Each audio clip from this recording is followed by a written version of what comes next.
Okay, go, Janelle. Okay. All right, I'd like to call this Tuesday, December 8th meeting of the Greater Clark County School Board to order.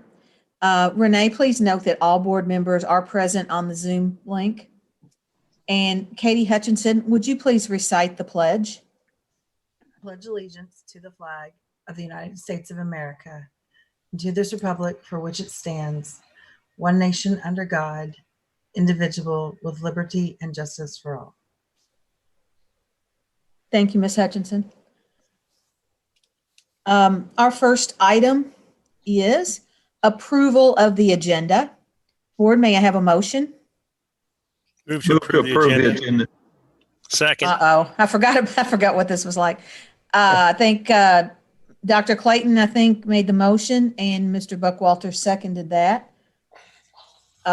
Any questions or comments on the agenda? Okay. All those in favor of approving the agenda, please signify. Oh, wait a minute. No, I have to call names. I'm sorry. One by one. One by one. That's all right. Okay. Please let me know how you vote on agenda approval. Ms. Gilkey? Aye. Ms. Perkins? Aye. Mr. Hawkins? Aye. Mr. Buckwalter?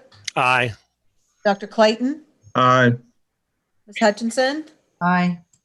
And I vote aye. The agenda is approved. Next, we have approval of the minutes from previous meetings. Board, may I have a motion, please? Madam President, I move that we approve the minutes of the regular meeting for November 10th. Thank you, Ms. Perkins. Do I have a second? Second. Thank you, Dr. Clayton. Any questions or comments on those minutes? Okay. Please let me know how you vote on approval of the minutes. Ms. Gilkey? Aye. Ms. Perkins? Aye. Mr. Hawkins? Aye. Mr. Buckwalter? Aye. Dr. Clayton? Aye. Ms. Hutchinson? Aye. And I vote aye, and the minutes are approved. We have no public comments on agenda items. Next, we have the consent agenda. Board, may I have a motion? Madam Chair. Dr. Clayton? Yes, go ahead, Dr. Clayton. I move that we approve the consent agenda. Okay, thank you, Dr. Clayton. Do I have a second? Second. Second. Thank you, Mr. Buckwalter. Any questions or comments on the consent agenda? Okay. Let us vote to approve the consent agenda. Please let me know how you vote. Ms. Gilkey? Aye. Perkins? I think she's muted herself Uh-oh. inadvertently. Aye. Oh, Aye. okay. Thank you. Mr. Hawkins? Aye. Mr. Buckwalter? Aye. Dr. Clayton? Aye. Hutchinson? Aye. And I vote aye. The consent agenda is approved. Next, we have gifts to buildings. Ms. Hutchinson, can you read those for us? Yes, ma'am. We've had a lot of gifts to buildings this time, a lot to support WJHI, the radio and TV program, supporting academic performance programming and student activities and pride, a total of $12,027.12. I move that we accept these gifts to building. I second that. Okay, thank you, Ms. Perkins. Any questions or comments on gifts to buildings? Renee, was there that welding thing on there or no? The welding thing, Mr. Buckwalter, was a fundraiser. Oh, okay. Okay. I'm sorry. I thought You're fine. And it's on the fundraisers for them to be able to raise money for the Christmas project. I got you. Yeah, that's what we're concerned. Thank you. I'm sorry. No, you're good. That's fine. Unacceptable. That's not the Dr. first time. Hutchinson. Not the first time I've heard that. Any other questions or comments on gifts to buildings? Okay, on the approval of gifts to buildings, how do you vote? Ms. Gilkey? Aye. Ms. Perkins? Aye. Mr. Hawkins? Aye. Mr. Buckwalter? Aye. Dr. Clayton? Aye. Ms. Hutchinson? Aye. Vote aye. The gifts to buildings are approved. Next, we have, for our action items, we have the board policy what? Okay. Board policy updates, the second reading, and that will be Ms. Geltmaker. Yes, Board, I'm presenting for second reading and approval our proposed updates to our board policies from Neola. These were the same policies that were shared with the board back in September. These were also shared with our GCEA president, Mark Felix. I also met with each department that was impacted by these changes within our executive team. No changes have been made since I originally shared these policies with all parties, and I'm asking the board to approve the new policies and revisions. Thank you, Ms. Geltmaker. Board, may I have a motion, please? Madam President, I move that we approve the policies and revisions to current policies as presented for second reading. Thank you, Ms. Hutchinson. May I have a second? Second. Thank you, Ms. Perkins. Any questions or comments on these board policy updates through Neola? Thanks for doing it. I know it had to be hard. That's all right.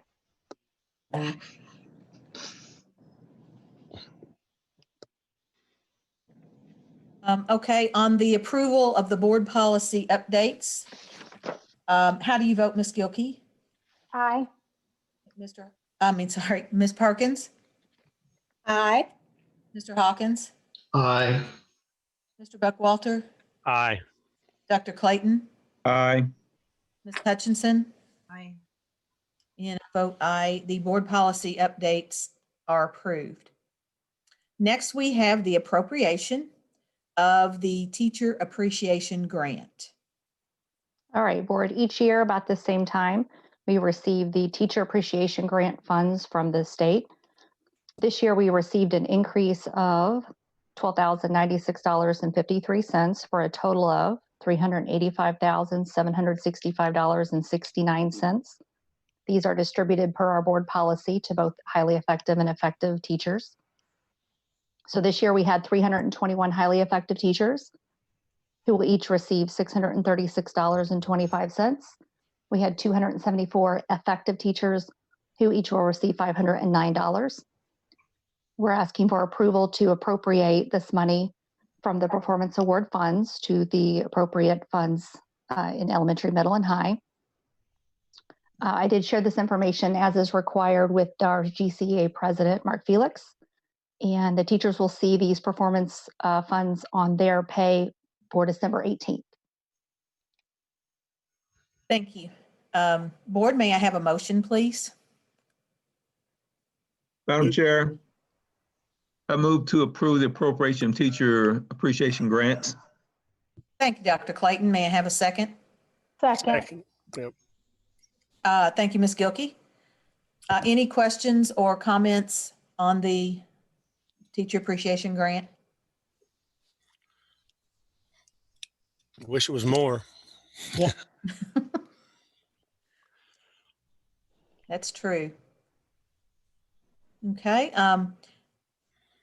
For approving the appropriation of Teacher Appreciation Grant, how do you vote, Ms. Gilkey? Aye. Ms. Perkins? Aye. Mr. Hawkins? Aye. Mr. Buckwalter? Aye. Dr. Clayton? Aye. Ms. Hutchinson?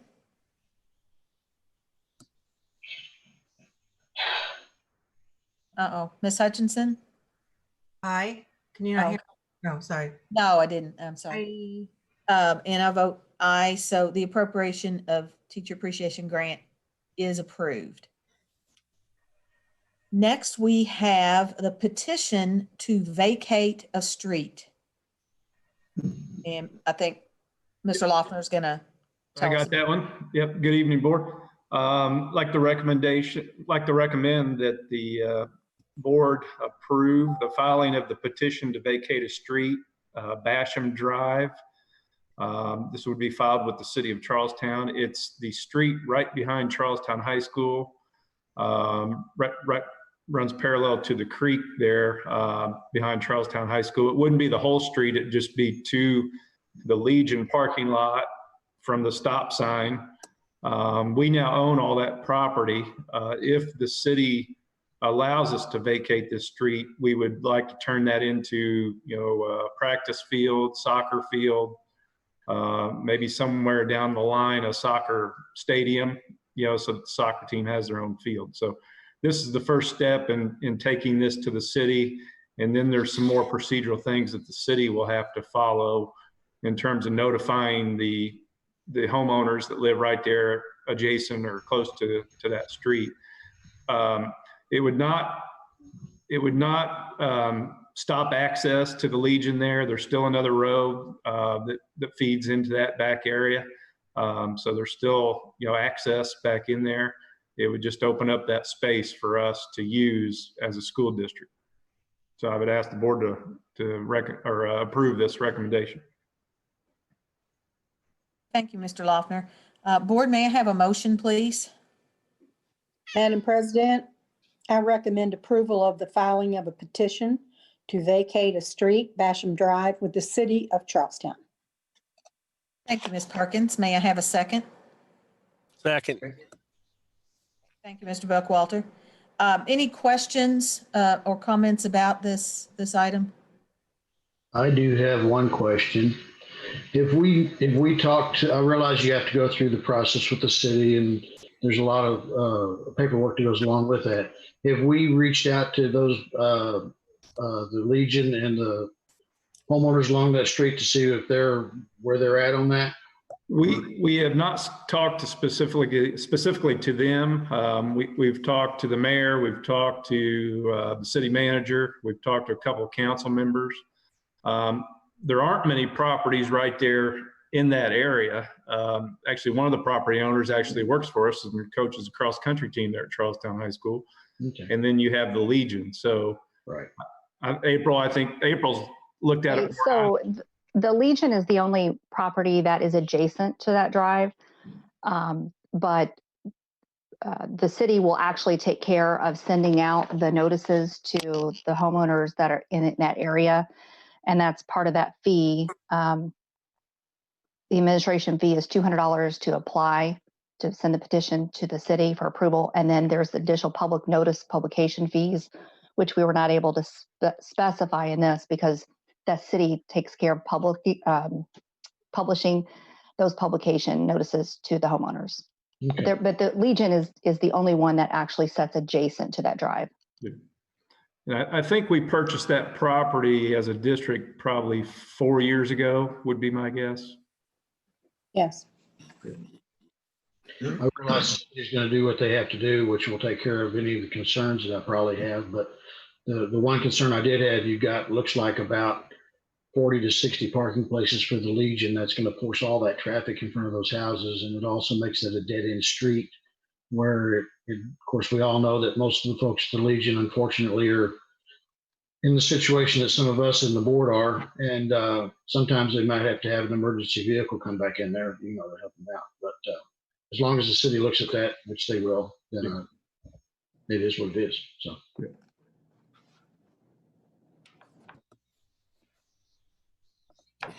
Any other questions or discussion on this item? I have a question. Mm-hmm. Mr. Loeffner, I just want to make sure I'm clear. The only way that this impacts the homeowners is by basically cutting off the street so that they no longer have that access, but they still have access to go out another direction. That's the only impact on them. Is that correct? Exactly. Yep. Okay.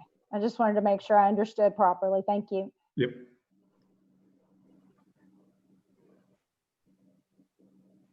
Any other questions or comments? All right. For approval of the petition to vacate a street, how do you vote, Ms. Gilkey? Aye. Ms. Perkins? Aye. Mr. Hawkins, Aye. Mr. Buckwalter, Aye. Dr. Clayton, Aye. Ms. Hutchinson, Aye. and I vote aye. So the petition to vacate a street is approved. Next, we have permission to conduct the end-of-year transactions for 2020. And this is Laura Hubinger. Thank you, Madam President. You may not have ever seen this before. However, I've done this every year after the last meeting of the year because there's so many transactions that have to continue on. I've always submitted this request to get permission from the board so you know what we'll be conducting at the end of the year. So it is necessary for the treasurer and the business office to continue to conduct transactions that are required to be performed to conclude the end of the year current financial year. Annually, I request this permission to be granted in order to keep the district compliant with requirements to remain timely. Among these transactions includes the issuance of any required payments, such as your debt payments and payments made to vendors as necessary prior to the end of the year and before the next available board meeting. All transactions are reviewed and approved by the treasurer and CFO, same person, and will be submitted to the board at the January board meetings. Additionally, to close the annual financial transactions such as encumbrances that will need to be carried forward to preserve appropriation needed for intended use will be created. Also, appropriation reductions and transfers need to be done with funds as required by State Board of Accounts. The appropriation reductions and transfers will be presented to the board in a form of a resolution. All these transactions are required and are standard practices. And at one point, the president did ask me to kind of give you an idea of what would be coming. We will be doing one more resolution to transfer the funds from education to operation. We don't do that until we have all settlements in. We did receive our property tax collection already. So we'll be updating those cash flows in our accounts. So that way I will know what to present as a resolution. We will also be doing the necessary transfers because in some of our common school loans transfer into the education fund. So there is a list of things that we'd still conduct, and then it'll be presented to the board. Much like what we do, you know, from month to month, but I always want to make sure that for the end of the year, there's some additional steps such as those appropriation adjustments and encumbrances that have to be done. All of this has to be concluded and balanced on or before January 31st because our annual financial statement is submitted to the Department of Education, and that's called the Form 9. So you'll also receive that signature page once we balance everything out. I also plan within the first quarter, give you an update comparing the ending of this year to last year for better planning. Remember, we have set goals in this area. We need to start looking at avoiding deficit financing. And remember, during the budget presentation, the prudent financial responsibility of the superintendent is to present to the board a recommendation of a cost reduction plan. I respectfully request that the board grants permission to the CFO of Greater Clark County Schools to conduct the necessary end-of-year transactions for 2020. Thank you. Board, may I have a motion, please? Madam President, I move that we give permission to conduct end-of-year transportations for 2020. Thank you, Dr. Clayton. Transactions. Transactions. Yeah. Or What did I say? transportation. Did I say transportation? Uh-huh. Oh, I'm sorry. Yes. Must have May I read have it wrong. may I have a second? Second. Thank you, Ms. Gilkey. Any questions or comments on this item? I have a question. Since, and you'll have to edify me on this, since we were going to go for a tax anticipation warrant and we've already received our tax payment, does that negate the necessity to do that and save us some interest, or how does that work? Unfortunately, no, because you're in deficit financing. You don't have the cash to support from January. One, remember, we have that first payment in January that we have to have the cash to support that. Okay. So you know, Right. because you're spending quicker than when you're receiving. You know, our financial goal is to not need that. So that's why when the cost reduction plans need to be adhered to kind of protect the district, to have a cash balance so you can avoid doing TAWs. Okay, thank you. And I'm hoping that one more, you know, this year that's my professional goal, to get you where you don't have to do that, and that will save the taxpayer. Although we did get a pretty good rate, as you'll see in the next item. Okay. Any other questions or comments on this item?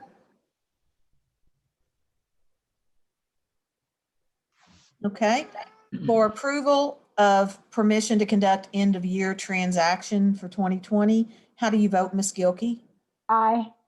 Ms. Perkins? Aye. Mr. Hawkins? Aye. Mr. Buckwalter? Aye. Dr. Clayton? Aye. Ms. Hutchinson? Aye. And I vote aye, and Harmony's trying to vote aye. Good. The permission to conduct end-of-year transactions 2020 is approved. And next, we do have the award the TAW for 2021. Thank you, Madam President, and respected members of the board. We did go out for bid for the 2021 TAW. We're doing a little bit heavier borrowing because of our trying to get all of the payments in the current year and proceeding through the first few months of next year. So I am coming to the board with, in your packet, you had a bid tabulation resulting from the request for our bid. And the official winner was Oppenheimer. They did come through with a fantastic rate and premium. So out of the three bidders, we are requesting to have the board consider Oppenheimer. So I respectfully recommend that the Board of Trustees approve the acceptance of the bid from Oppenheimer. By doing so, Oppenheimer will deposit $5,050,000 for the education fund, $8,480,000 for the operation fund, for a total of $13,530,000 into our bank on January 4th. Thus, our check payroll will commence then as well. So we will not have any issues. And that's my recommendation tonight for that.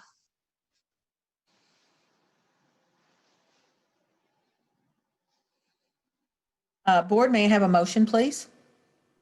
Madam Chair, I move that we award the TAW for 2021 to Oppenheimer. Thank you, Dr. Clayton. May I have a second? Second. Thank you, Mr. Buckwalter. Questions or comments on this item? I have a question about the bid tally. Yes. I'm just not understanding. When it says Oppenheimer, I see the rates, which are great. But then when you come over to premium, I don't understand no premium, and then Oppenheimer has premium. I don't understand that. Explain that. Right. So the actual interest rates are 1.25% for Oppenheimer, 1.26% and 1.39%. However, the lower interest rate, which is the net interest rate, is, you'll see those 3.786, 1.6, 1.39.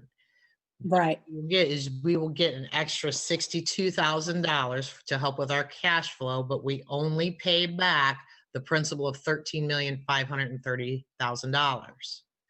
Oh. We will be paying a lower interest rate on that and the premium.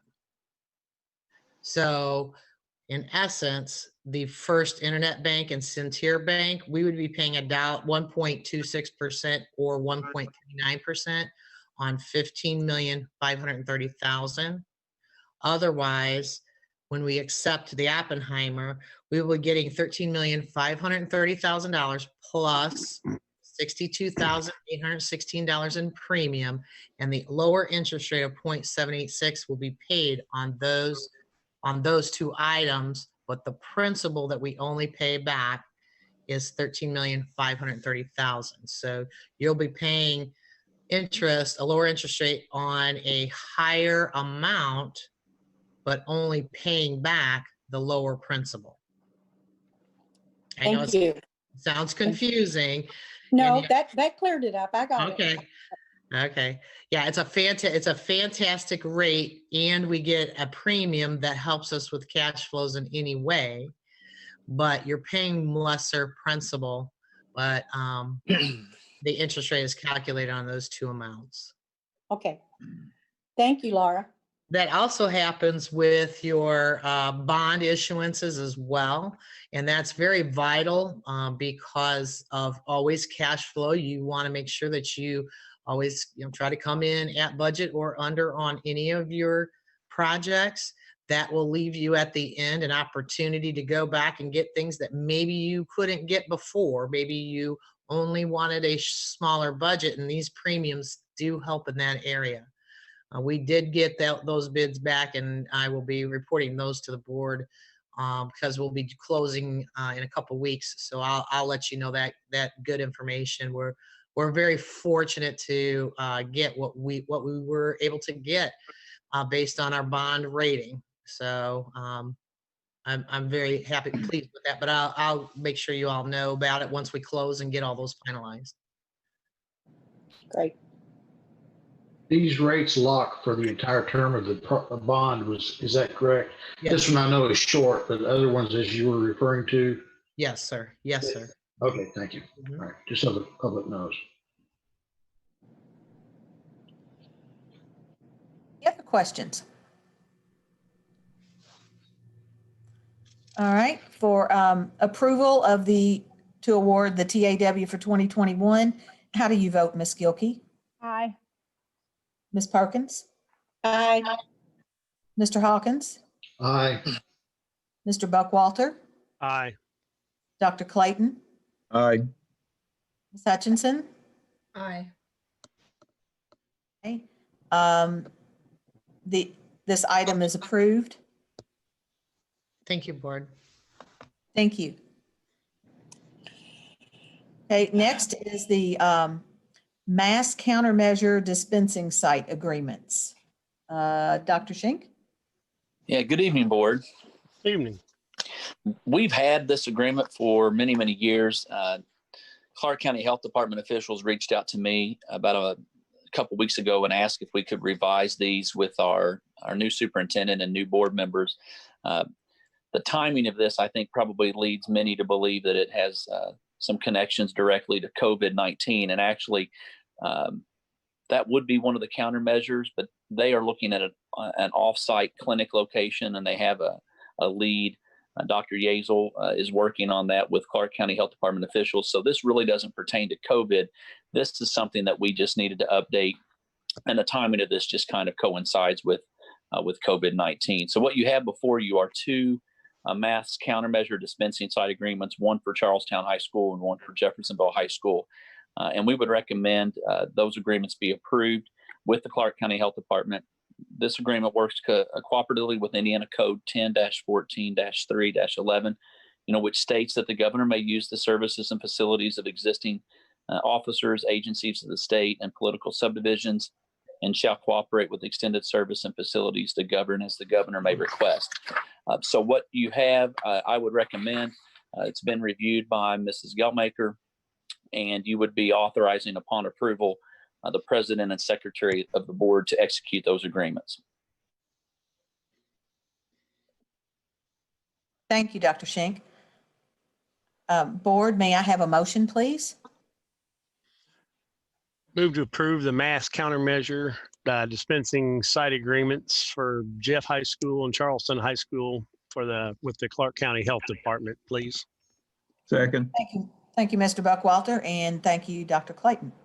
Any questions or comments on this item? I have a question. Let's say we had a disaster in the New Washington area for dispensing.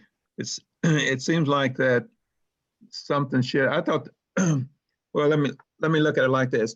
I thought the agreements that we've had is there was an emergency or disaster of any nature that any school could be used in the proximity or in the area. Has that changed? No, I think that would be like the Red Cross would step in, or any entity, be Okay. it Clark County Sheriff's Office and others, would be able to use those sites, those parking lots and things. But as far as a formal agreement where these are stored, these are behind two sets of locks. These are on mobile, large carts, if you will. And it's mostly the supplies that would be needed. Obviously, it doesn't have the inoculations or the vaccinations or any of those things. Those are kept off site. But in the moment that they would be needed, we have these mobile units that are kept behind locked doors. They're already there at Jeff High and Charlestown High School.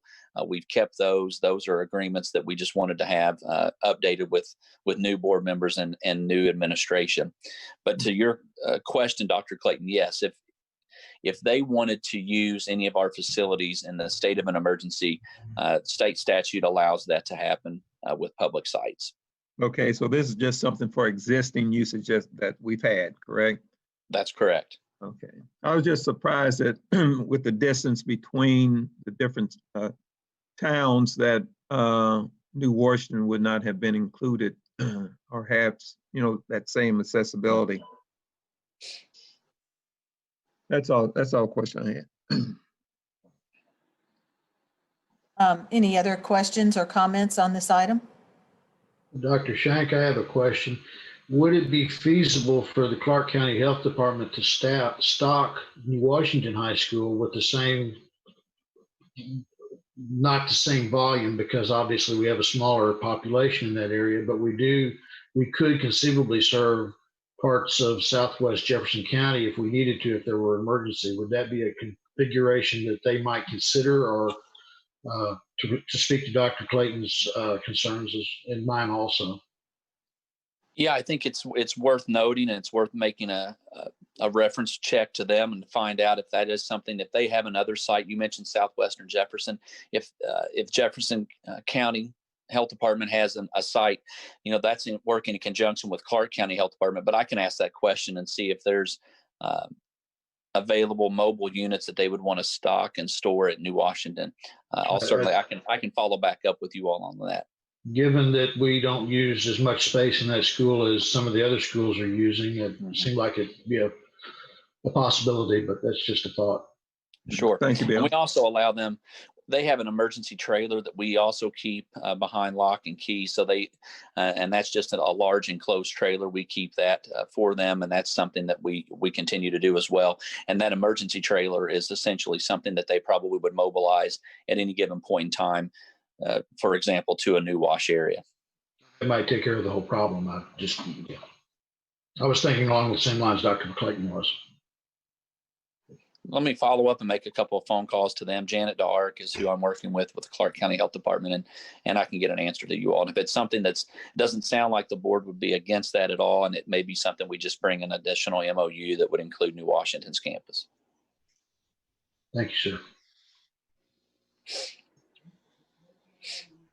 sir. Any other questions or comments?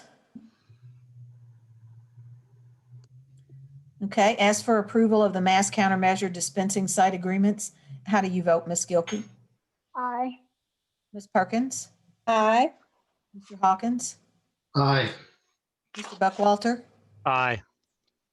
Dr. Clayton? Aye. Ms. Hutchinson?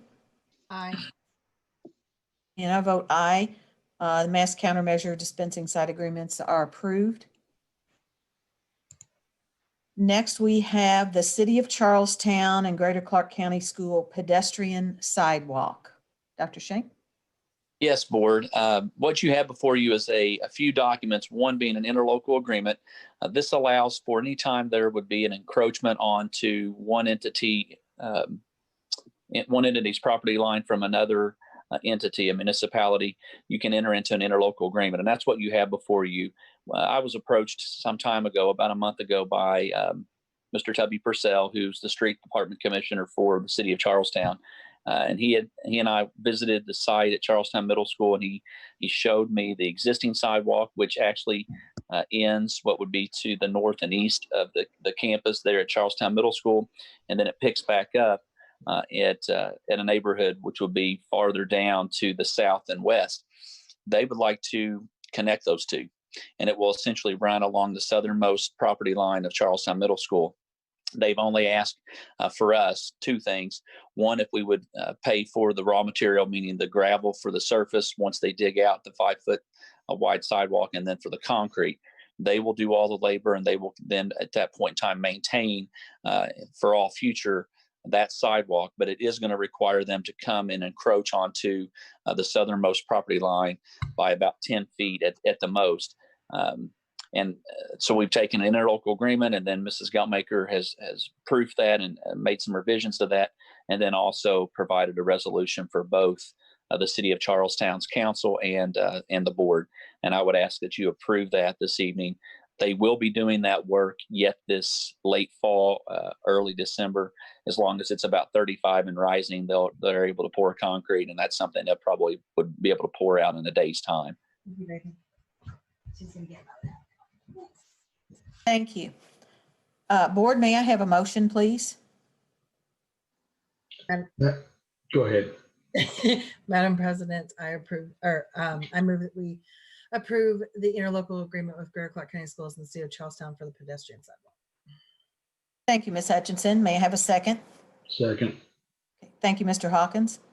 Any questions or comments on this item? I have a couple of questions. Okay, Mr. Hawkins? Dr. Shank answered the first one about how wide it was going to be, and I just ran some quick numbers on it before yesterday, actually. And I could see where if we run 6 inches of gravel, we may go over that 3,500. In fact, we probably will go over the 3,500. And the way I read the agreement, and maybe I misunderstood it, and I haven't read it since yesterday afternoon. It may have been changed. It mentioned about 3,500. Would we be able to set a limit on that? I mean, I think a realistic number is 4,000, but if there's for some unforeseen reason they hit soft soils and they have to dig out a lot and drop a lot of 57s in underneath of it, the number could go considerably higher. And I'd like us not to get stuck with a $10,000 bill. I think that's highly unlikely, but right. You can tell. So without knowing what we're getting into. So are you suggesting, Bill, not to exceed on this? Yes, a not to exceed number would, I think it would be a little bit more prudent on our part than saying, we cover all the materials. Dirty 57s. Yeah. I would recommend maybe by motion of the board that it does say what Mr. Hawkins is alluding to, and then we can make that revision, and then have that upon board approval. We can have those the board signatures stamped on that document that we would then send over to Mr. Purcell for the city council. But you can make that motion, I would think, Mr. Hawkins, for that to be adopted with the revision of a not to exceed amount of, I think I heard you say $4,000. And I think that's certainly within reason. I don't believe we're going to be over that, but I doing that math, I would agree with you that it's going to be close to that 3,500. There are some mitigating circumstances that could exist, but if the board's comfortable with not to exceed 4,000, I'm sure the council of Charlestown won't have an issue with that. I'm very comfortable with it. I don't want a situation, like we've had before where we don't know what we get into till we get into it. Well, I also like the idea that you said that they're going to maintain it. That was another one of my concerns, that if we were responsible for maintaining it, I would want to have a little bit more control over what went in place so that we would know that it wouldn't shift, settle, or whatnot. So that's resolved that issue. So we might as well just say it's going to be $4,000 then if we put $4,000 on it. Well, that's where I'm at. I mean, that's where it is. Yeah. Concrete's 125 a yard and rock's about $25 a ton. So when you start crunching the numbers, you get real close to that 4. So. And the process for this is that every bill will run. So whether they use IMI or another contract provider for the concrete, that'll run through the city council, and then they will issue. They'll share the invoices and issue us those invoices, and then we would just issue payment directly to the city of Charlestown. Right. So do I need to make a motion, or do we need to table this and then make another motion? What's the procedure for that, Need it. Madam President? Do we need to unmove? The Is that? person- No, The person who made the original motion needs to amend their Amend. motion. Madam That's President, I would like to amend my motion. I move that we approve the interlocal agreement with the revision that it not to exceed 4,000 be added to the contract. Second. Sorry, but I can barely hear what Ms. Hutchinson said. So Sorry, it's Oh. just in my mouth. I'm losing my voice. I've been talking all day. I'm Matt- sorry, Katie. That's okay. No, I move that I move to approve the interlocal agreement with the revision that $4,000, not to exceed 4,000 be added to the contract. Not to exceed 4,000. Okay, thank you. Yes. Welcome. Okay. Second. All right, thank you, Ms. Hutchinson and Mr. Hawkins. Seconded. Okay. Bill, were you the one that seconded the first time? I did, Yes. yes, sir. Yes. Mhm. Yes. Okay. Any other questions on this issue? Thank you, Mr. Hawkins. Okay. For approval of the City of Charlestown, Greater Clark County School Agreement on the pedestrian sidewalk, not to exceed $4,000.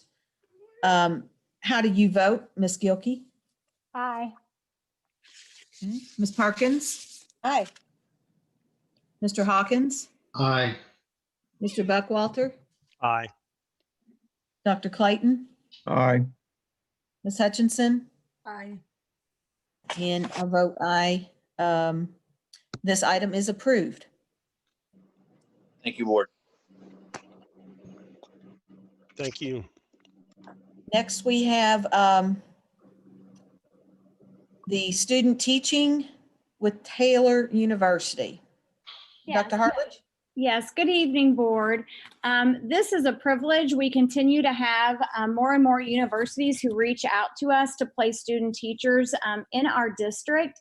And this happens to be a situation where it's one of our very own that has requested to come back and do some student teaching here in our community. This particular person will actually be at New Washington Middle School, so we're excited about that. But they have requested placement of the student teacher, and we appreciate these partnerships that we have with universities. The experience is gained by both the teacher candidates is invaluable and professional. Our Greater Clark teachers have given the student teachers a direct glance into what it looks like and what it feels like as a P through 12 clinical teacher. This also helps our efforts to recruit student teachers as future teacher candidates in our district, which is very important during this time of a teacher shortage. And Taylor University is a private college up in Upland, Indiana, which is near Fort Wayne. It was founded in 1846. And they are requesting that we sign this MOU with them in order to assign students to our schools as part of their educator prep program. Thank you, Dr. Hartledge. Board, may I have a motion? Madam Chair, go ahead. Go ahead, Christina. Thank you, Dr. Clayton. Madam Chair, I move that we approve the MOU for student teaching with Taylor University. Second. Thank you, Ms. Gilkey, and thank you, Dr. Clayton, for the second. Any questions or comments about this item? Dr. Hartledge, we're going to provide a district-wide coordinator or building level administrator. Is that already determined, or how are we going to come up with who that is? Well, I'm the coordinator for all the student teaching assignments as far as the district level. And then I work directly with Ms. Wesley and the principals to make sure, because every university, their requirements are a little bit different of the supervising teachers. But I am that district representative that makes sure all the agreements are in order and that we get them assigned to the appropriate levels based upon their certification. And certainly, make sure we get all the background checks and all of those things completed. So they work directly with me and then obviously through the principals in the buildings. So are our principals doing their observations or are their people doing their observation? You know what I mean? Yes, they have people that are doing observations of them from the university stance as the supervisor, but then also our supervising teachers also do evaluations of them that they submit to the university representative. Okay. And do our supervising teachers, do they get any training on their observational instruments? Or do you know? I'm just curious. Yes, they do. They actually usually, cool. They have a training session with them and they walk through what that evaluation tool what that looks like. In fact, they send that to me in advance in a handbook, and I share that with the principal as well as the teacher in advance. So they know all the expectations of that. I got you. If you wouldn't mind, would you send me a copy of that? I'd just like to see it. Of the handbook? Or yeah, well, not the handbook. Is the observation tool in the handbook you sent us? Yes. Okay. It is. Okay. I didn't go that far into it. Yeah, Thank you. I can send all that to you. Okay. I appreciate it. Dr. Hartledge, do you identify the teacher, or is that a request from the student? You mean for their who's going to supervise them? That's correct. Well, the district or the university reaches out to me. They let me know who the candidates are, what their background is, what their certification level is. And then I keep a spreadsheet to see where our student teachers are across the district, because we don't ever want to overload one school. That's great. Because we have a lot from our local universities. And then I work directly with Karen Wesley to determine, look at where we already have student teachers. And then we determine what buildings, based upon the requirements also of the supervising teacher, number of years of experience, do they have a master's degree, and those kinds of credentials. And then we reach out to the principal and ask them if they're willing to accept the student teachers, to make sure they're okay with that, because there are additional responsibilities on their teachers when they accept these responsibilities. And so that's how we do that. But the students do not pick the teacher that they work with. Okay. Is there I didn't think they did, but I just want to know how it's done now. Okay. Is there a stipend attached for a supervising teacher, just out of curiosity? They're all different, and I'll be honest with you, some of them, it's a very small stipend. Most of them offer something. Sure. I do not. That's no big deal. You can get back to me on it. I just was curious. I know what we paid, and I was just curious if we were in the same ballpark, but no big deal. Just when you get a minute. What y'all pay, $50? Yeah. No, we get a Red Pop and a Snickers bar a week. There you go. Oh. Any other questions or comments on this item? All right. As for approval of this student teaching with Taylor University, how do you vote, Ms. Gilkey? Aye. Ms. Perkins? Aye. Mr. Hawkins? Aye. Mr. Buckwalter? Aye. Dr. Clayton? Aye. Ms. Hutchinson? Aye. And I vote aye, and this item is approved.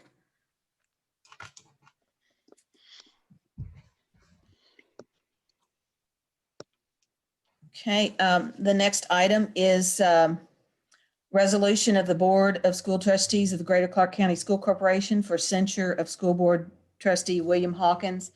So I'm gonna have a go. Sorry. This resolution was adopted by the Board of Greater Clark County Schools for its regular public board meeting held on December 8th, 2020. Whereas the board is committed to the highest degree of professional conduct and ethics by its board members, and board members have ethical duties and responsibilities related to their public office toward each other as board members, to the Greater Clark County School Corporation, and to the public constituents who elected the members to the school board.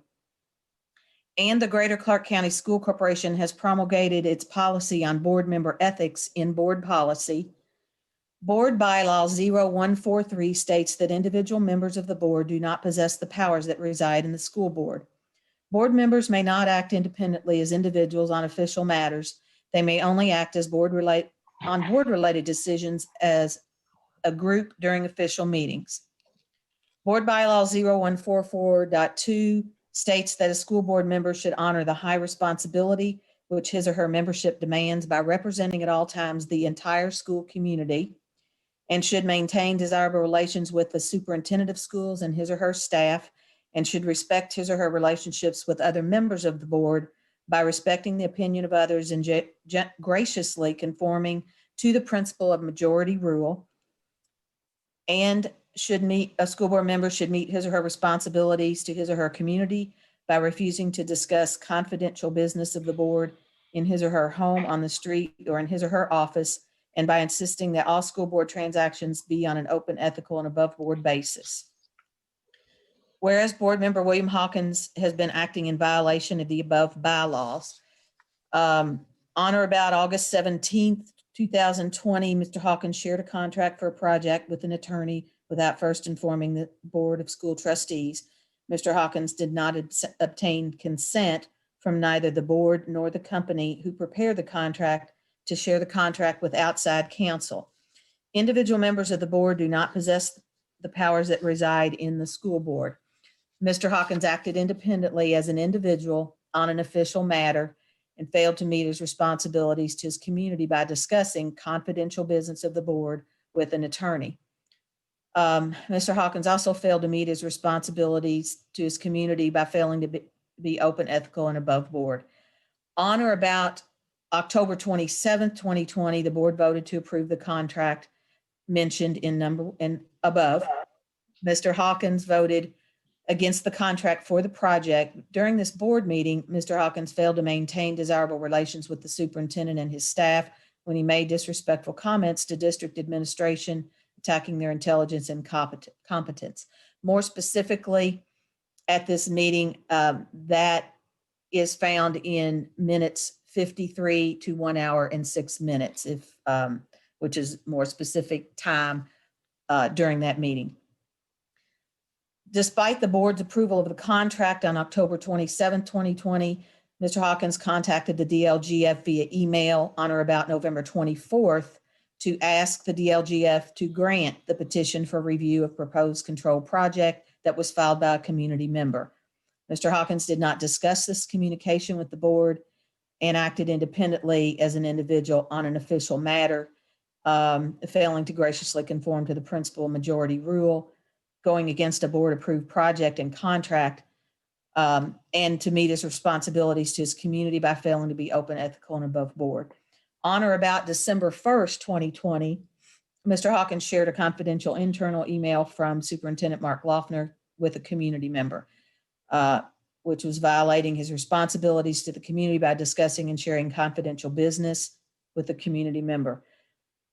Despite participating in at least 8 meetings conducted in person or virtually over the previous 16 months to discuss this project and contract, Mr. Hawkins alleged in the November 24th, 2020 email to the DLGF that, quote, the public and I as board members were not provided details to enable a transparent discussion on the merits of each project, end quote. Mr. Hawkins was a member of the committee who met with the company to discuss the projects, reviewed the proposed contract, had an outside attorney review the contract without informing the board, and requested revisions to the contract, which were made per his request. At no time after that did Mr. Hawkins request additional information or express concerns about the terms of the contract or project. Mr. Hawkins made personal attacks on the intelligence and competence toward district administrators in public board meetings and email. And Mr. Hawkins has made questionable posts and comments on social media that have been previously discussed with him by fellow school board members and the superintendent, just failing to honor the high responsibility which the membership demands by representing the entire school community at all times. Whereas this misconduct has necessitated action by this board to assure that board members are bound by their ethical duties and responsibilities and to avoid the appearance to our constituents, school employees, and the general public that Mr. Hawkins has special authority and power as an individual board member. The majority of the Board of Trustees believes that the public censure of Mr. Hawkins is necessary in order to emphasize the Board of School Trustees' desire for professional and ethical conduct at all times. Now therefore be it resolved and ordered that the Board for Greater Clark County School Corporation hereby publicly censures Mr. Hawkins for unethical and unprofessional conduct in his position as a board member. Be it further resolved and ordered that the board hereby gives notice to all of its constituents and to the general public that Mr. Hawkins, acting individually and outside public board meetings, does not have any legal authority or power to act on behalf of the board. The board requests that Mr. Hawkins conduct himself and conform his future behavior in accordance with board policy, bylaws, and Indiana School Board Association Code of Ethics. The board demands that Mr. Hawkins shall refrain from discussing confidential business of the board with others and shall not share confidential business documents of the board with others. And the board hereby demands that Mr. Hawkins refrain from personal attacks on the integrity, intelligence, and competence of school district administrators and employees, and that all future communication with the superintendent, administrators, employees, and staff be professional in language, tone, and demeanor. I move that we approve this resolution. May I have a second? I second it.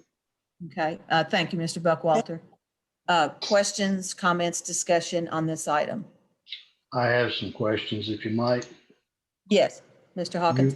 You mentioned in the resolution that a majority of the board seeks this resolution and approves of it. Was that accurate? Yes, hold on just a minute. Let me go back to that.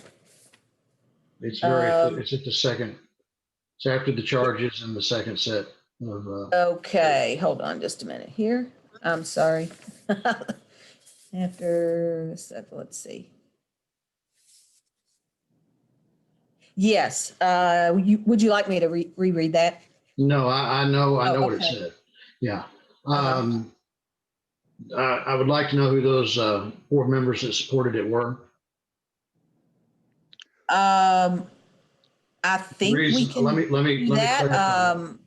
The reason I ask is bylaw 0133 states that board members shall be impartial in such matters and capable of making a decision based solely upon the evidence presented by the parties. Policy 1200, in addition to bylaw 133, require adherence to basic due process requirements. Because I'm being judged by the board, I demand to know who the individual board members who initiated this censure are, and that those board members recused themselves from voting on this at this time. Okay, I can only speak for myself. This item was put on, this resolution was put on the agenda, but on Friday. As president, I did send out a text to let people know that this was on the board docs, but only on the board docs for us internally at that time. That gave the board members a chance to read the resolution, and I started a thread, an email thread for us to discuss that internally. This is an internal, more of an internal board issue that we needed to take care of as a board. I guess you could say it like that. All right. I wanted to make sure, I wanted to make sure that we got an opportunity as a board. That email thread that I started was only to the board. From Friday through today, when I asked that at the time when the personnel report came out to go ahead and then put that on for the public for tonight.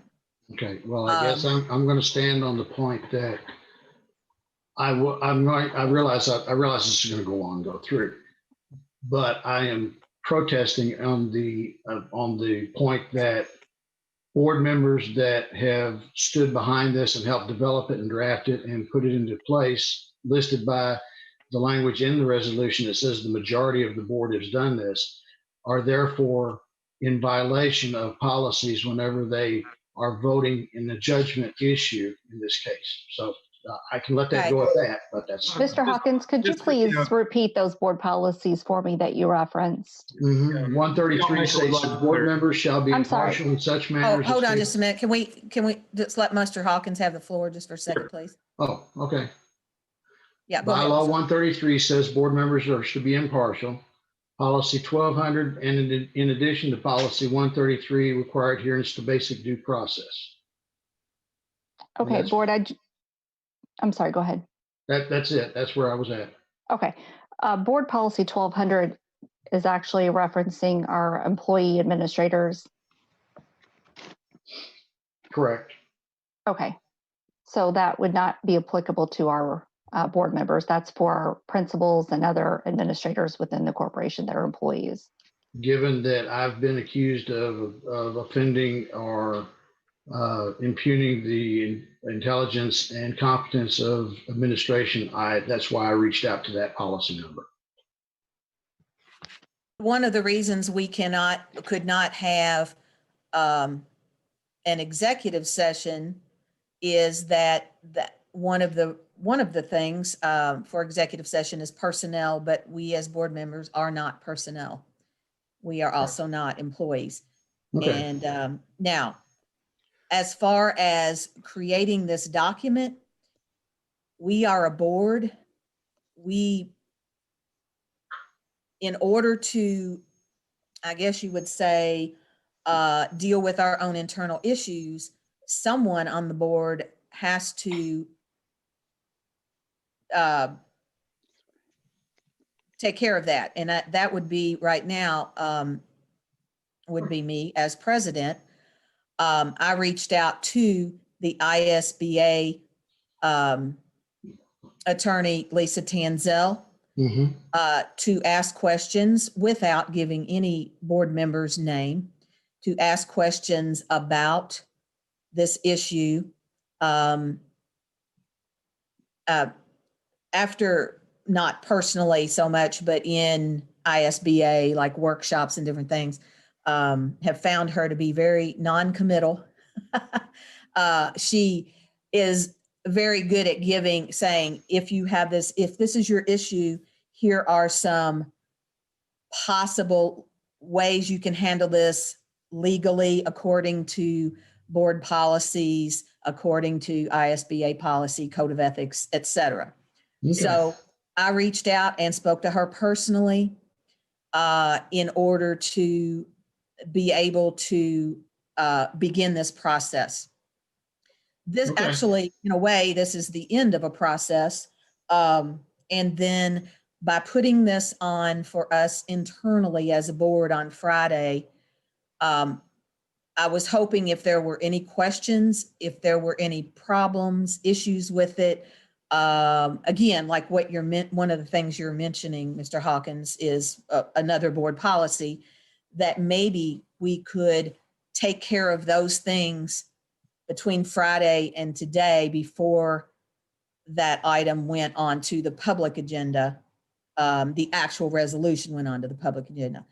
There was one comment from one board member on that thread on Friday, and there were no other comments Friday, Saturday, Sunday, in a 4-day or more period from any other board member. Okay. Right. All right. Now you want to go through I mean, you've read them all off. Can I go through defense on the charges? Or do I need to, how do you want to handle, excuse me, how do you want to handle that? Well, this is the time on this item for discussion or comments. So, okay. If you don't mind, I'll go ahead and go through these one by one. Okay. Yes, sir, Mr. Hawkins. Okay. Charge number 1 states I violated bylaw 143 by acting in the official position on the board as a whole. 0144.2 by releasing confidential information and not being open and ethical. I would state that I was invited to multiple meetings, which constitute an ad hoc committee, as the board president consistently referred to those meetings. We talked to them about them being committee meetings. The dates were 7/7 of 20, 8/10 of 20, 8/25 of 20, and then additionally, there were other meetings. I expressed reservations concerning the use of a non-standard contract for a typical prime contractor agreement. We have in the past consistently used AIA documents for many, if not all, of our construction projects. This constitutes a construction project, not a design build project. And if it was a design build project, there are still AIA standardized contracts for that. My concern was that there may be things addressed there are things addressed in the AIA contracts that aren't addressed in this particular contract. I was asked at one of those meetings to make a determination of what clauses I felt the AIA contracts would have that this one doesn't, and to bring that to the committee for their determination whether it could be included in the contract or not, and for negotiation with the contractor. Because I am not a lawyer, I went to a lawyer that is familiar with the AIA contracts, and I took this contract to him to gain insight into what would be applicable to be moved into this contract. And based on attorney-client privilege, I did not release anything that was confidential. That's my defense on that one. I was told to do it, and I went and did it. I got the advice and the advice and counsel that I needed to be able to be consistent and competent in my completion of what I submitted. And that's the reason why I did what I did on charge number 1. Charge number 2 states I violated bylaw 0144.2 by making disrespectful comments and attacking the intelligence and competence of unspecified district administration members. As you point out incorrectly, or very close to correctly in the timeline on that meeting of the 27th, what I asked was a specific question. I got a specific response. The response was incorrect. And as you as an educator and everybody else as educators on the board realizes, when you ask an individual a question and you're testing them, then you are inherently you inherently have to answer that question, or deal with that question, whether they answered it correctly or not. The question wasn't answered correctly. At that point, I did state in one opinion that I did not think that administration official had read the contract. And then we discussed further issues with the contract. There was another administration official that I asked a question to. That administration official wasn't able to answer it. Given that both these administration officials had been told to us at the beginning of the presentation that they had studied the contract, reviewed it, and knew the contract, that's the reason why it was being presented to us and being recommended that we take it. I determined that by asking the questions I did, getting the answers I did, that they had not performed their duties in their position. So therefore, I contend that I wasn't disrespectful. I was hard and I was direct, and I did, as far as whether or not they were competent, that stands to whether or not they were able to, or whether they did or did not review the contract properly. Charge number 3 states I violated bylaws 143 and 144.2 in the same respects as listed in charge number 1. When the $22.1 million bond was presented to the board, along with that was a printout by our bond attorney. In a footnote, the attorney specifically mentioned the controlled project limits that GCS is held to. Immediately after we had the meeting, I conferred with the attorney after the presentation, and then brought our CFO into the conversation. Our CFO indicated that in conjunction with ESG, the scope of work was deliberately split between multiple buildings so as to meet the requirements for individual projects being under the controlled cap, along with presenting a printed Excel spreadsheet showing the totals. This struck me as rather disingenuous at the time, but I didn't make any further move to dispute it. Shortly after the meeting, I was confronted by a community member who sought additional information from GCCS on this and was effectively stalled by the response. The community member then filed a 55888 petition. After discovering the earlier efforts with no results, I made the decision to add my perspective as a project manager to the petition. I very clearly pointed out in the DLGF statement I sent to them that I made no claim to speak for the board or the administration. In fact, I told them that I would be opposing the board and the administration in their position, and is required by bylaw 143.1. Therefore, any claims of this communication violated policy, I don't believe are withstanding. Charge number 4 states I presumably violated bylaw 144.2. The email reference did not make any reference to confidentiality either in the body of the message or in the attachments to the message. In fact, those attachments are public documents. Further, the response from the DLGF and the initial petition are public documents. It's reasonable to conclude that the superintendent had wanted his statement kept confidential. He would have said so, either in the body of the statement or would not have implied the message be read by community members, plural, who were involved in the complaint without sending it to all the community members involved. Basically, I don't see that email as being confidential because it wasn't listed as confidential.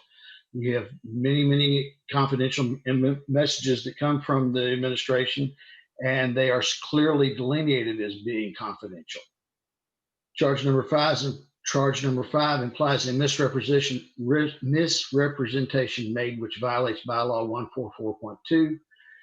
Charge number 5 refers to the statement I made to the DLGF, I believe. A reasonable person would read IC 2026-737 to include a listing of all projects to be included in a bond issue with their individual value, both monetarily and for services. My statement to the DLGF, if properly taken in context, referred to the 1028 notice and the hearing process and the lack of individual breakout of the ESG contract.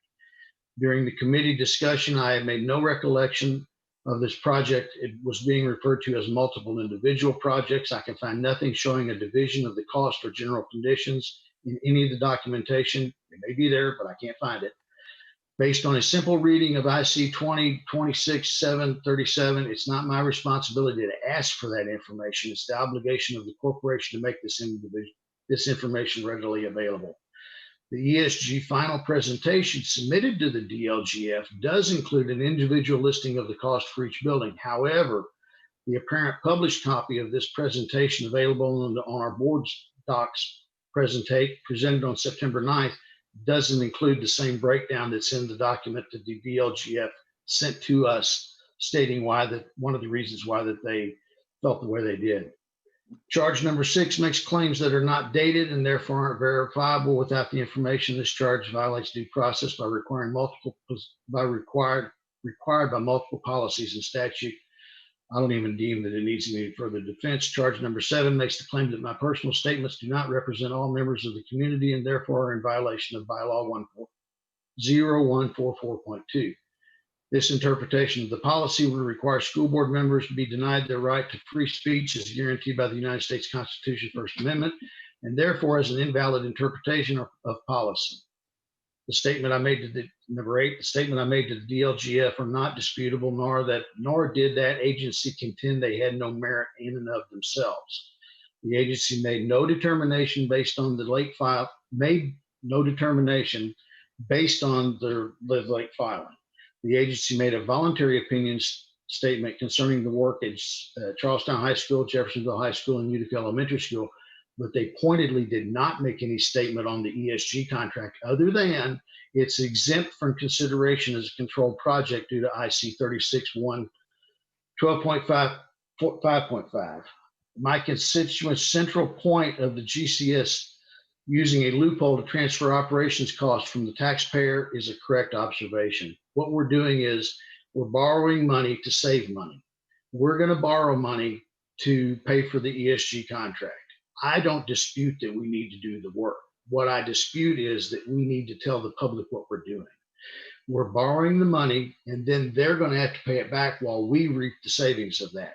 That's exactly what one of my running mates said whenever they found out about the contracts, the proposed contracts for doing lighting work at Jeffersonville High School and 2 other buildings. I think you'll remember who that person was. I'm done. Okay. And I know we could probably go back and forth. Yeah, I agree, and there's no sense in it. So let's go Right, ahead and, vote, and get it done over with. contend, okay, there are board policies. Those board policies, I think if I had a question about a board policy, and what it meant, and I know that as a board, we've talked about different board policies over the last couple of years that I've been on the board. You know, what does this mean? April, can you explain this to us? That sort of thing. I just want to comment that as you go through the, and you went through each item, that being, I was also on the committee for the project. Correct. During those various committee meetings, we all had questions, we all had concerns, okay.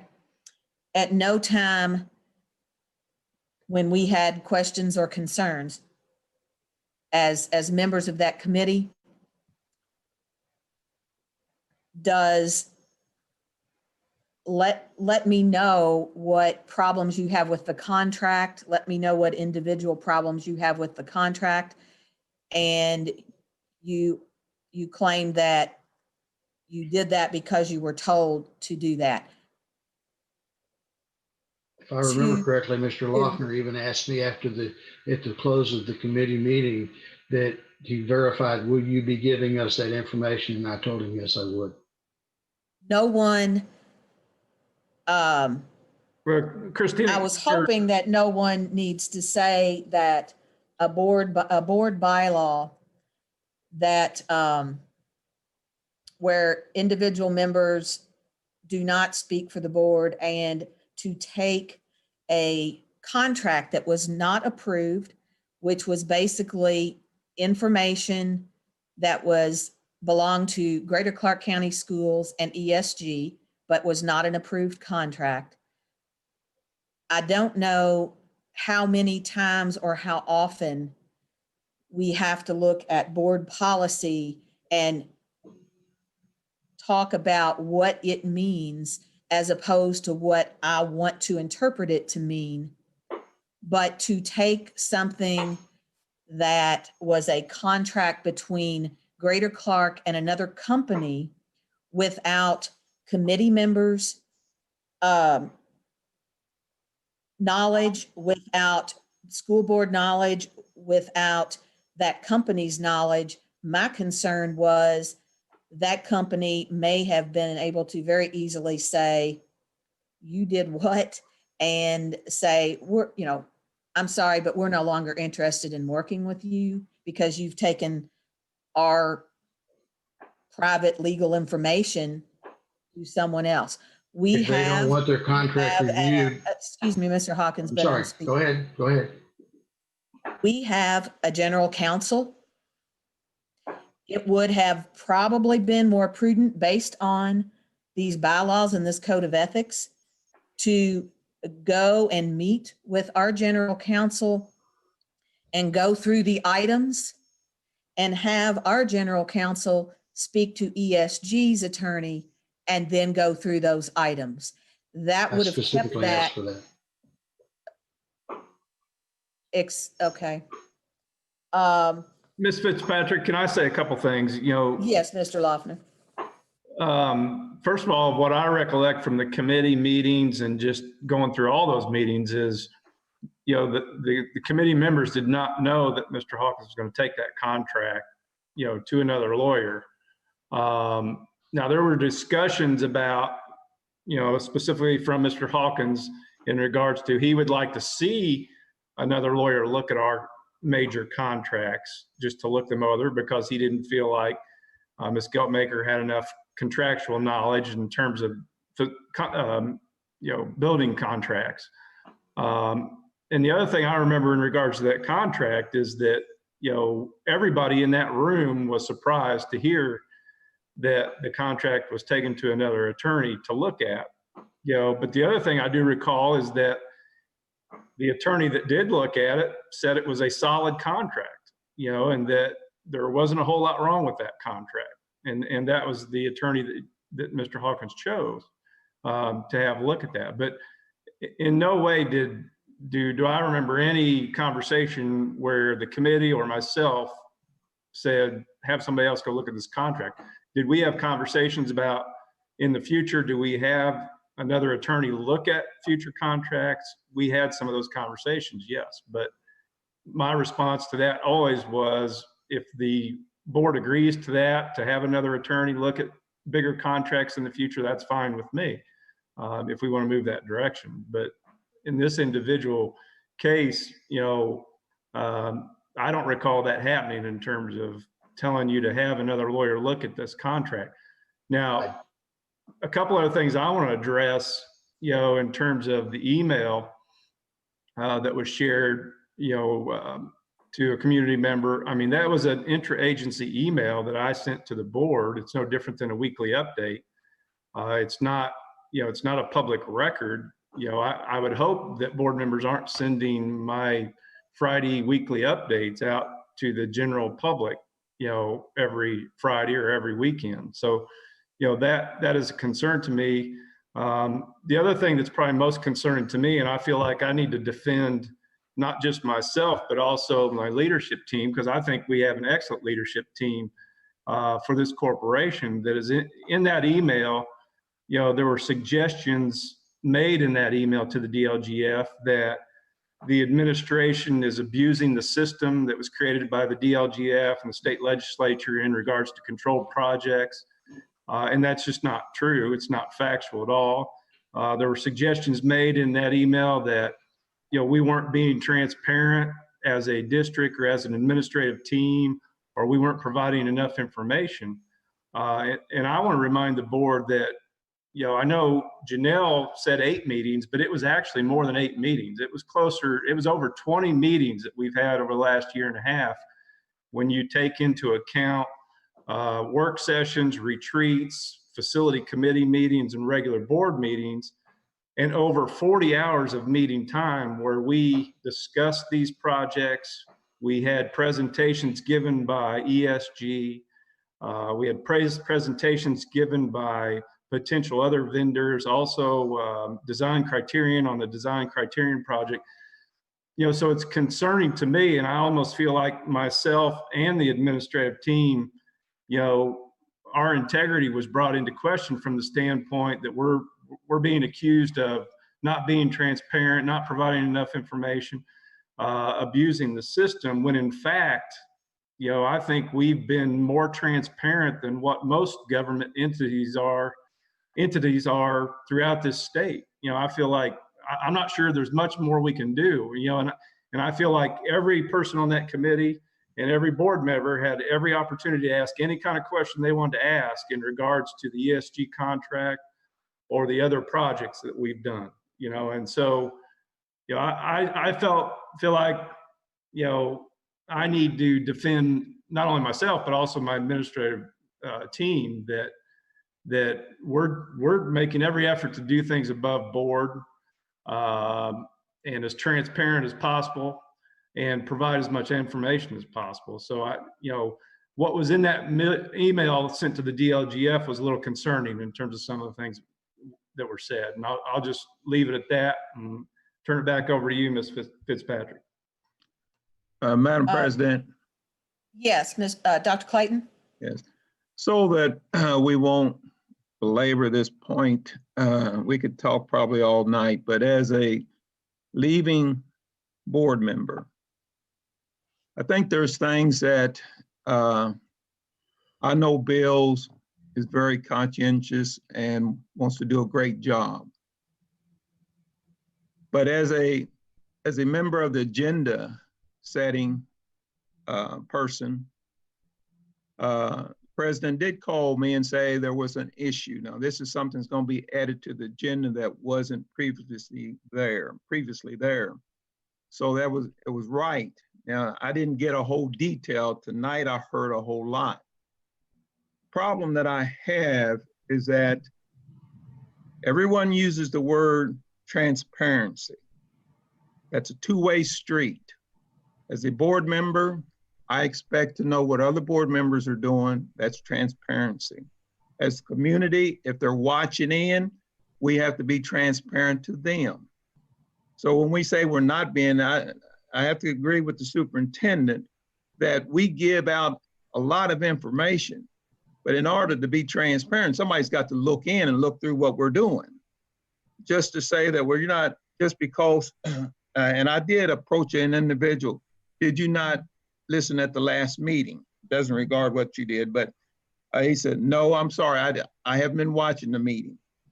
So you cut yourself out of transparency because you don't know what's going on, because it's not an issue that's affecting you.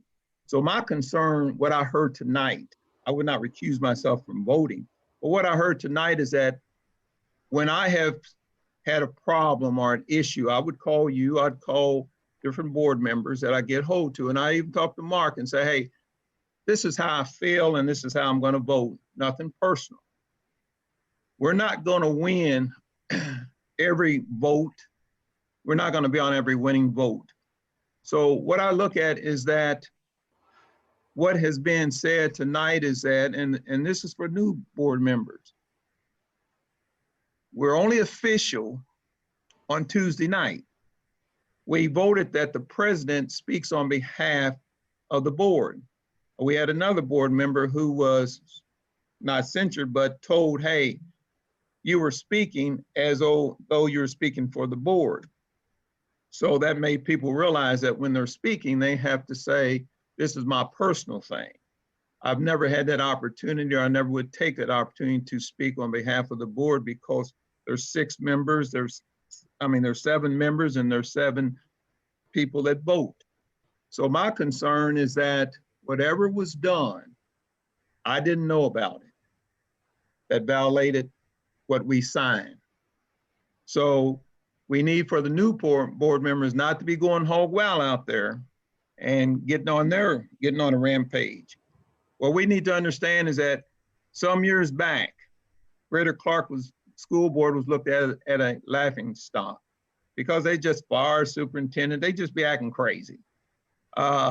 Wouldn't even go by the agenda. They just surprise everybody the night of the agenda and make a motion. The state has seen that as something that's not appropriate. So now there's things that we have to comply to. So I know your heart, Bill, and I know that you are very transparent, but you haven't been transparent with the board on your actions. And I think also with the superintendent, in any case, what we should do, and this is for all board members, if you have a deep concern, you just don't do it prior to a board meeting. You just stay on it until you get your answer. And if you're not pleased with it, you vote against it. If you lose the vote, you brush it off and you say, hey, if it goes amok, then that's not on you because you voted against it. So that's where I'll leave it at. We've got a good school board. You're a good school board member. Got a good president.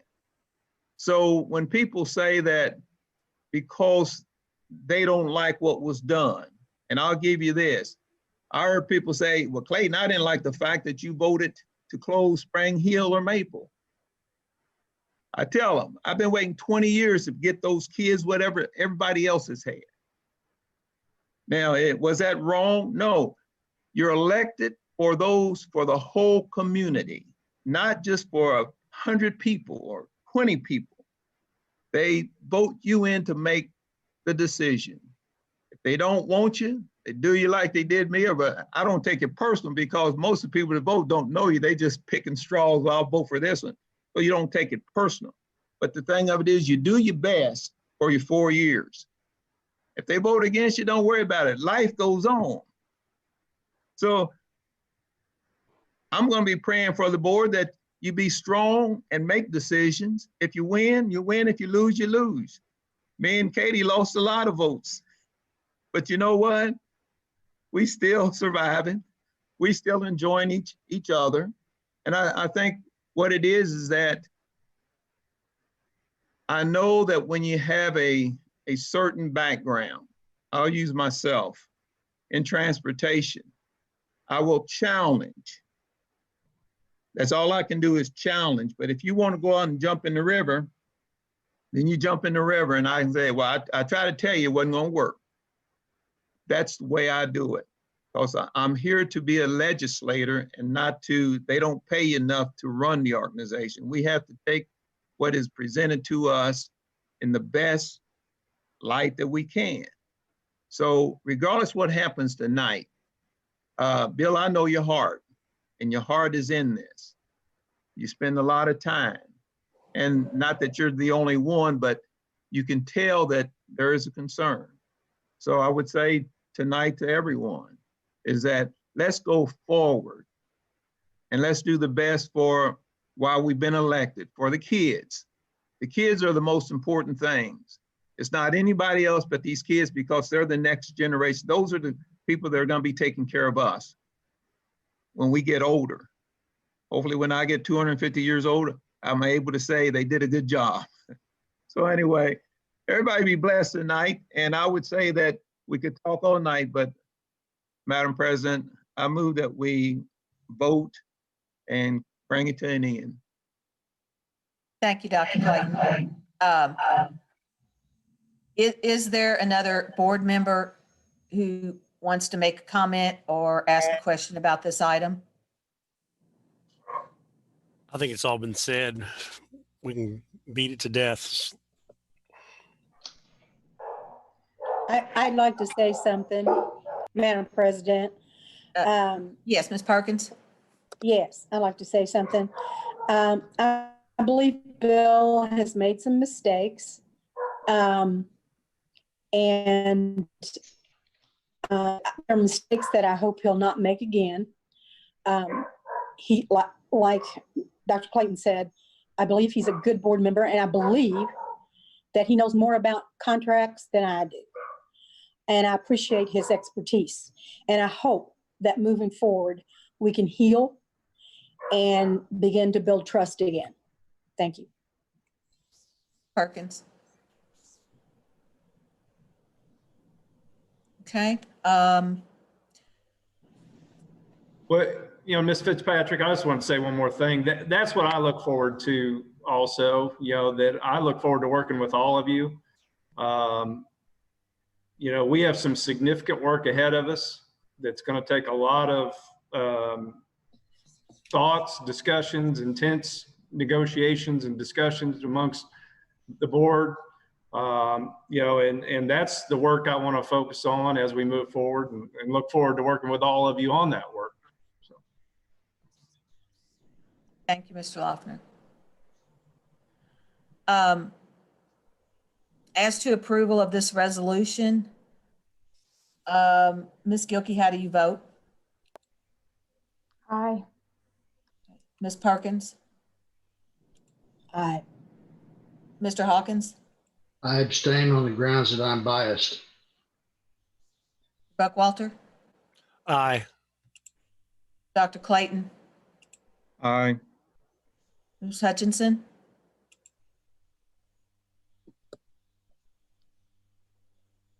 Ms. Hutchinson? Aye. I vote aye. This resolution is approved. Renee, note that we have 6 board members voting aye and Mr. Hawkins abstaining. Yes, ma'am. We have no public comments on non-agenda items. No, ma'am. And finally, we have more board comments. And I would like to start on a much more positive note, but bittersweet as well. We have 2 board members this is their last meeting, Dr. Clayton and Christina Gilkey. And I would like to show you something which I will deliver to you. And that is for your service to the board. I didn't know it was all wrapped up like this. Here we go. Dr. Clayton. And Well, thank you. okay. Thank you. Dr. Clayton, for your service to our board. And not only that, you have been with Greater Clark for many, many years in many different and worn many different hats, which is so appreciated. You have been a teacher and a principal and director of transportation, and that wasn't enough. So you ran for board, school board. So I just want to say I've really enjoyed working with you, and I appreciate all the years you gave to Greater Clark. And I hope that when you leave us, you don't really leave us. You still tune in, you still keep in touch. But I also know that this will give you an opportunity to travel more. And so I hope you enjoy this next phase of your life as well. So thank you so much. And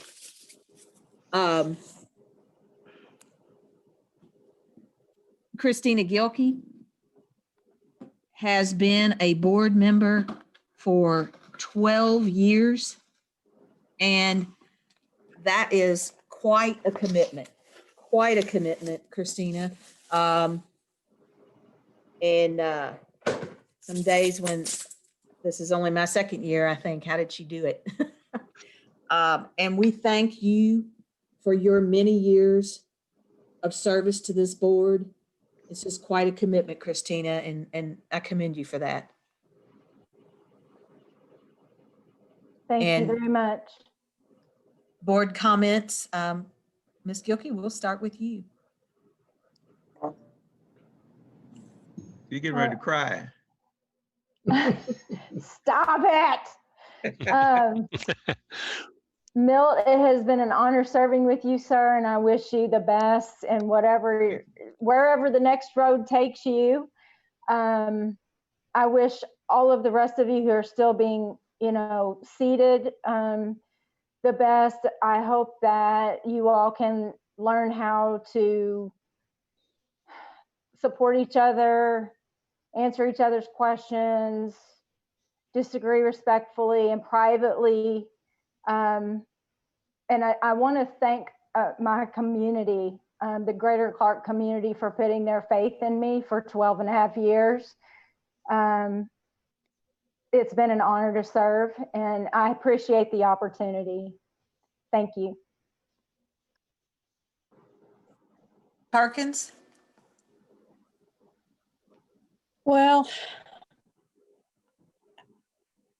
two people have meant so much to me, and for different reasons. I appreciate Milt's gentleness and his faith. He's taught me a lot with that, and his ability to see both sides of issues and to gently try to get us to come together.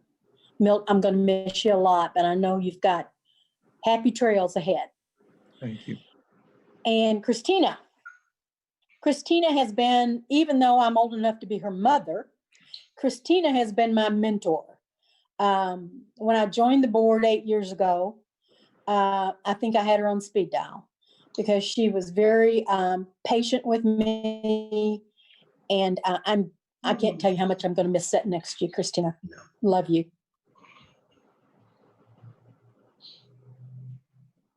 Hawkins? I would like to, first of all, thank Ms. Gilkey and Dr. Clayton. I've learned a lot from both of you, and I appreciate that, and I appreciate working with you. And last thing I'm going to say is, Milt, this is your last chance to be able to move to adjourn. So, yeah, I don't think anybody ever beat you to that one. So, thanks again, guys. Oh, thank you. Buckwalter? Oh, gosh. I mean, what can you say? Like, say, Ms. Gilkey have been able to watch and learn from you, and I appreciate that. I know we haven't seen eye to eye on everything, but I also respect you very much, and I know that everything you did from with your heart and with the kids' best intention, and you can't ask for more than that from a board member, and it really, really, really always showed. And I think that for you to thank the community, they know that too, and I've always heard that out in the community. So I just want to say, thank you and good luck. I know you're on to another journey, possibly out of state, doing some things. And I wish you and your husband well, if in fact you end up doing, what I heard you speaking, maybe even building a home out of town, and I hope that's not private, but good luck and just, best heartfelt wishes for you. And thanks again. I know you've propped a lot of people up since 2008. And a lot of that wasn't easy to do. And you weren't scared to go toe to toe with whomever. And that's very admirable. So thank you very much for your service. Dr. Clayton, I it's really hard for me because, we were, worked together alongside, and I never saw you at a lot of principals meetings, but I saw you in the bus a lot. And you did a lot of really tremendous things in Greater Clark. I remember the days with Dr. Pulliam. I remember riding in a limousine to put Dr. Pulliam to rest, and the diversity in that vehicle was pretty unique. But I just know that everything you've done has been heartfelt, and I know that your faith and your trust in the Lord now has put you on to another journey, and I really, really, really wish nothing but the best for you and your wife, and safe travels and what's going on. And I'll let you have my email link so you can log in and just read if you want to, because we know how much you like to read emails.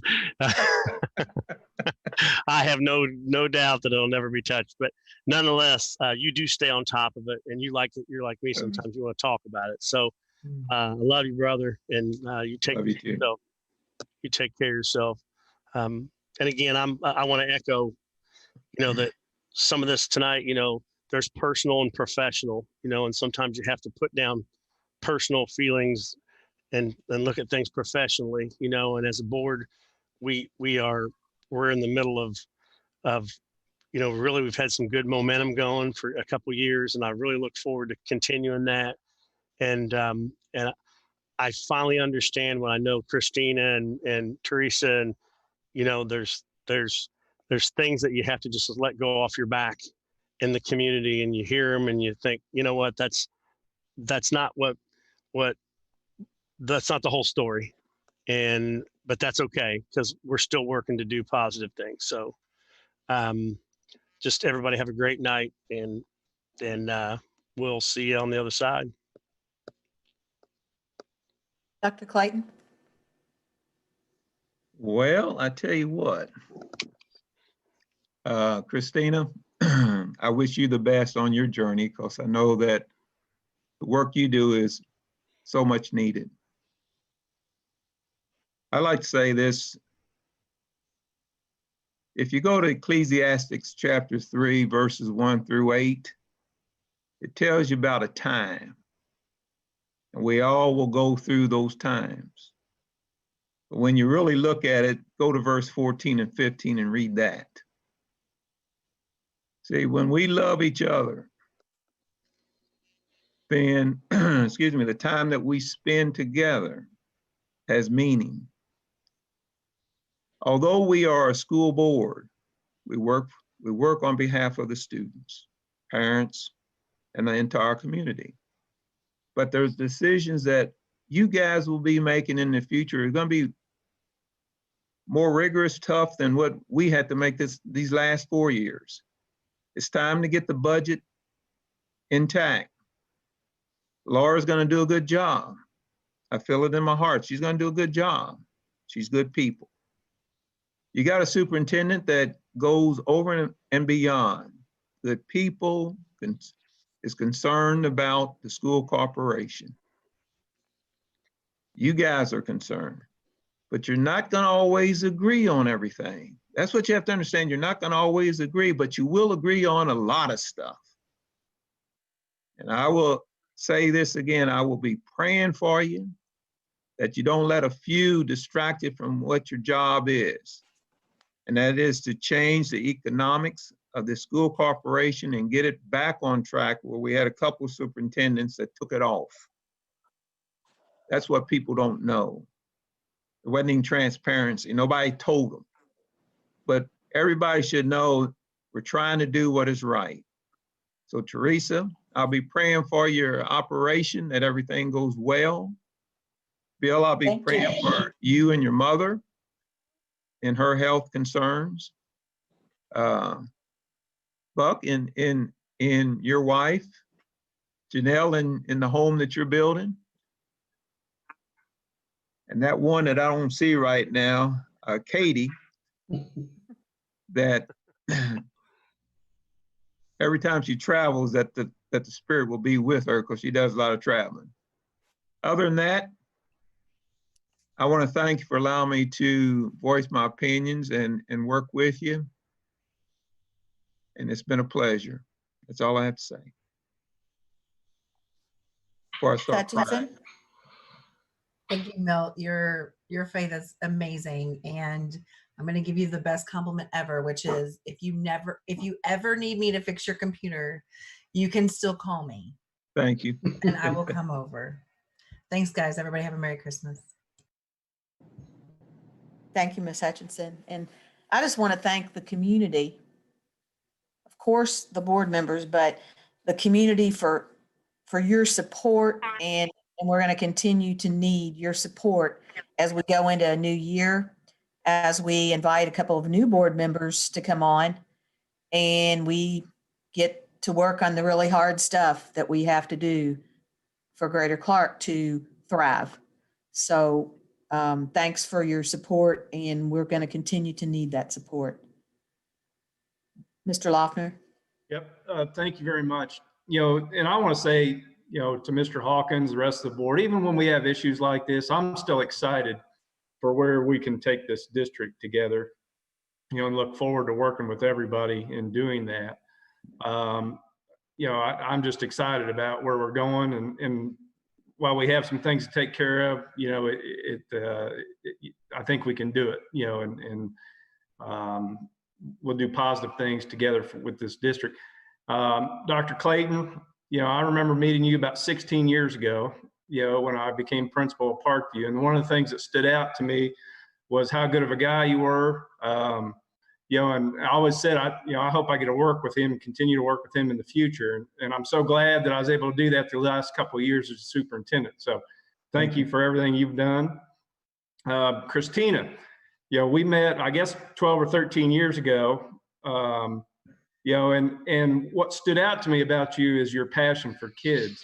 And if you remember, I think we met, when I was a principal at Parkview, and you were trying to start that mentoring program at Jeff High, River Valley, Parkview. And that said everything I needed to know about you in terms of you were concerned about kids. And I appreciate that. So with that being said, I want to thank both of you for your service, and I've appreciated working with both of you. Thank you. Thank you. And Dr. Clayton, could I have a motion?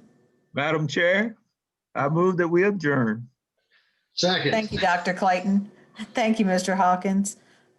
All those in favor? Aye, aye. Let's hear some ayes. Aye. Hi. We are Merry adjourned. Christmas. Yeah. Merry Christmas.